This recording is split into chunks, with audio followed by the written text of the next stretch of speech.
صلاۃ والسلام بتلایا کرتے تھے الدعاء لا يرد بین الاذان والاقامہ، دعا اذان اور اقامت کے درمیان کی جو گھڑی ہوتی ہے اس کی مانگی ہوئی دعا رد نہیں ہوتی۔ الدعاء لا يرد بین الاذان والاقامہ، دعا جو ہے یہ مستقل عبادت ہے، کسی عبادت کا حصہ نہیں کہ نماز پڑھی ہی تو دعا کرنی ہے، تلاوت کی ہی تو دعا کرنی ہے، کوئی اور عمل کیا ہے تو دعا کرنی ہے نا۔ دعا مستقل بہت بڑھیا عبادت ہے۔ الدعاء مخ العبادہ، عبادت کا خلاصہ ہے۔ مسجد میں آئے، اذان ہو گئی، اقامت کے انتظار ہے، بیٹھ گئے، اللہ سے دعا کرنے لگے۔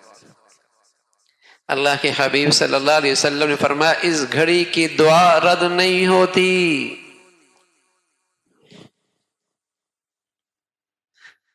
کہنے والے اللہ کے حبیب سچوں کے سچے، اس گھڑی کی دعا رد نہیں ہوتی۔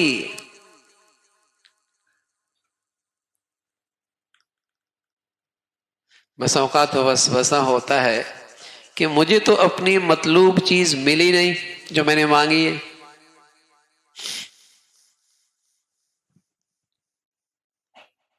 نبی کی بات سچی ہے، ہماری کم فہمی ہے، نبی کی بات سچی ہے کہ ہماری مطلوب چیز تو ملی کوئی نہیں، تو بس اوقات بچہ گلا خراب ہے، کھانسی لگی ہوئی ہے، پھر بھی ایس کریم مانگ رہا ہے، تو ماں بجائے ایس کریم کے سیب دے دیتی ہے۔ تو اس نادان نے اپنے علم سے مانگا، اللہ نے اپنی شفقت اور پیار سے اس سے بھی بڑھیا چیز دے دی۔ کبھی دعا یوں قبول ہوتی،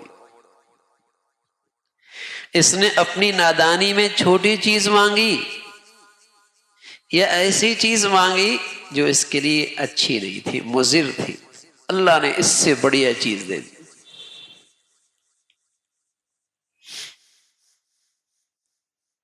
اور بس اوقات بچی ہے، اسے تحفے میں ایک ہیرا سا مل گیا، ماں نے اسے سنبھال کے رکھ دیا، بچی ہے ضائع کر دے گی، گما دے گی۔ جب وہ بچی 17-18 سال کی ہوئی تو ہیرا نکال کے دے دیا۔ اب اس کا ریٹ کتنا بڑھ گیا، پہلے وہ ہزاروں میں تھی اب لاکھوں میں ہو گیا، کتنا ریٹ بڑھ گیا۔ اس بندے نے کچھ اللہ سے مانگا، اللہ نے وہ قبولیت سنبھال کے رکھ دی، کل آخرت میں اس دعا کی قبولیت اسے دے دی جہاں ریٹ کئی گنا بڑھ گیا۔ اور جب اپنی دعا کا یہ بڑھا ہوا ریٹ دیکھے گا تو رسول اللہ صلی اللہ علیہ وسلم نے بتلایا کہ یہ شخص تمنا کرے گا کہ دنیا میں میری مطلوب چیز ایک بھی نہ ملی ہوتی، سب کا ریٹ آج یہاں ملتا، کہ اتنا ریٹ بڑھ گیا اور اب تو میری ضرورت بھی زیادہ ہے، ضرورت بھی زیادہ ہے، ریٹ بھی بڑھ گیا۔ الدعاء لا يرد بین الاذان والاقامہ، نبی کا کہا سچا ہے، دعا رد نہیں ہوتی۔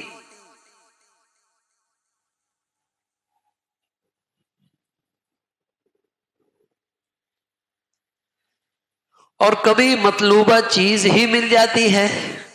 اور چوتھی صورت کیا ہوتی ہے؟ وَاسْتَقْبَلُوا أَمْوَاجَ الْبَلَاءِ بِالدُّعَاءِ وَالتَّضَرُّعِ، کوئی مصیبت آ رہی ہوتی ہے، کوئی آزمائش آ رہی ہوتی ہے، اس دعا کی برکت سے اللہ اس مصیبت کو ٹال دیتا ہے، دعا قبول ہو گئی۔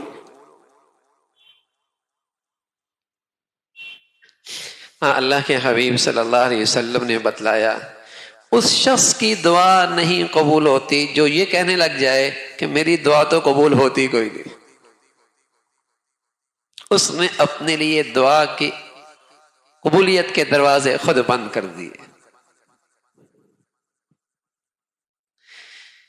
یا بے یقینی میں اور غفلت میں اللہ کے سامنے فریاد کرتا ہے. کوئی شخص بات آپ سے کر رہا ہو، چہرے کا رخ کہیں اور ہو، کتنا برا لگے گا؟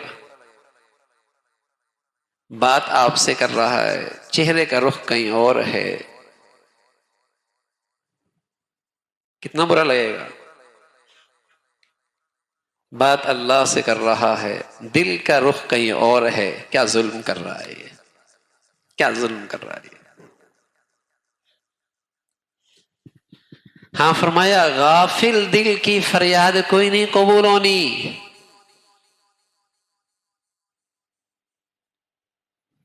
یہ کہنے پہ آ جائے میری سنتا ہی کوئی نہیں،